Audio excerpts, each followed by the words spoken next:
Ladies and gentlemen, this week we are going to review a wheat whiskey. And not only that, stay tuned because I'm going to tell you the real difference between wheat whiskey and bourbon.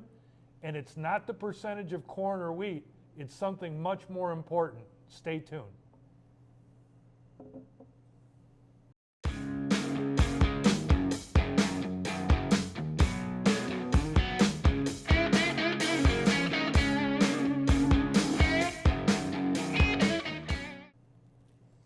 Hi, welcome to this week's edition of What's New at Charlie's. Today we're going to be opening up a bottle of Bernheim Original Kentucky Straight Wheat Whiskey, but this is barrel proof. I've seen the Bernheim whiskey. The barrel proof has just come out as far as I know, and here we are. My good friend Don, the Bourbon Fool. How are you, Don? Charlie, I'm not 100% sure, but I think this may be the first wheat whiskey we've reviewed. I think it might be, and that Bernheim name's a pretty big name in Kentucky, right? It is a real important name, and one of the great stories ever is that Heaven Hill lost their distillery in a fire in '96, and they moved their entire distillery operation. They purchased the Bernheim distillery in Louisville, and that's where they distill to this day. Yeah, so it was a historic distillery, and is that kind of like the Stitzel-Weller, same? Yeah, probably not as long and storied of a history as Stitzel-Weller. Stitzel-Weller goes further back. Okay. But, Bernheim is a name that's been around for a long time, and, oh, yeah.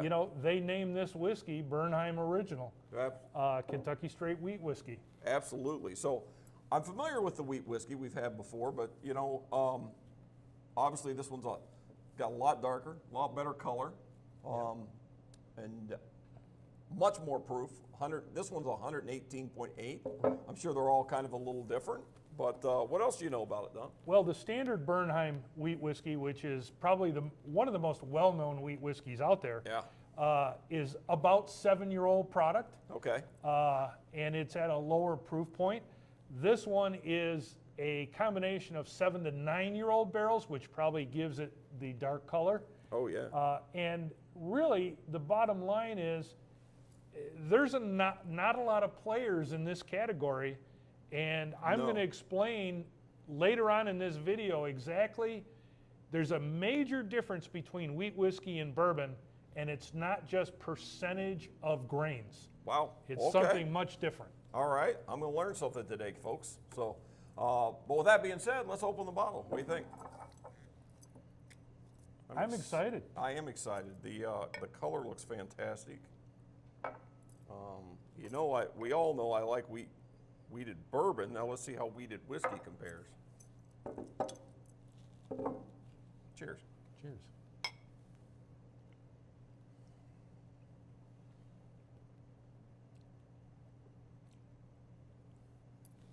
Wow.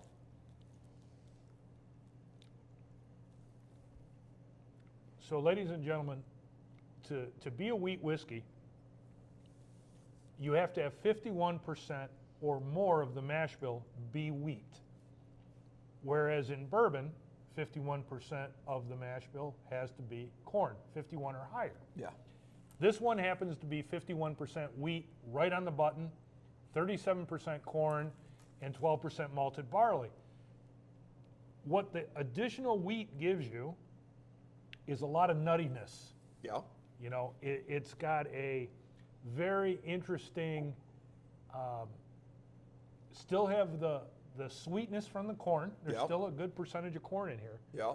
But it has more of what I'm going to call a nutty kind of flavor. I also feel you can taste the malted barley a little more. Comes through, you get that malted flavor. You do. Not a big burn. Especially on the finish, yeah. No, not for 119 proof. Yeah, right. Yeah. Not very spicy. It's more of a smooth caramel vanilla type of flavor. Yeah. But I like it. I do too. Yeah, it's a little sweeter than I thought it would be. It's got some from the corn. I mean, 37% corn is a decent amount of corn. Obviously, the wheat is soft. Right. So, yeah, no, it's very nice. So I found out something very interesting about wheat whiskey. Okay. And I hope you stayed tuned because bourbon, one of the categories, one of the mainstays of bourbon is it must be made in the United States. Yep, yep. Wheat whiskey can be made anywhere in the world. Really? Anywhere in the world.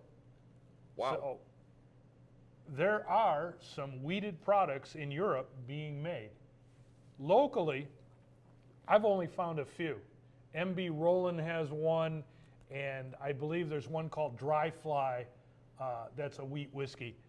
But literally, this can be made anywhere in the world, and there is a significant difference between bourbon and wheat whiskey. Absolutely. So yeah, it's its own category, but it's a global category where most things you kind of have some kind of limitations. Yeah, exactly. So it is a global product, and let's be very clear, this is made in the United States. I don't want anyone to misread what I'm saying, but I found that very significant because Tennessee whiskey must be made in the United States, bourbon must be made in the United States, Canadian whiskey must be made in Canada, wheat whiskey can be made globally. Wow, that's crazy. But it's not a big market, but you know, this might be something new that's coming up, you know? Well, I think This is I great. think you ought to try creating a cocktail with this because this has got a very unique flavor. It does, it does.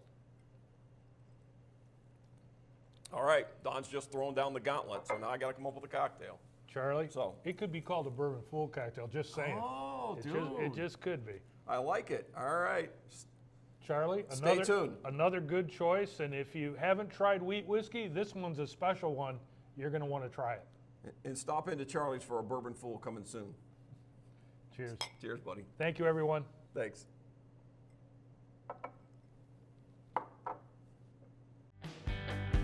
What's new at Charlie's? Still on Main. What's new at Charlie's? Tell me what's new at Charlie's? Still on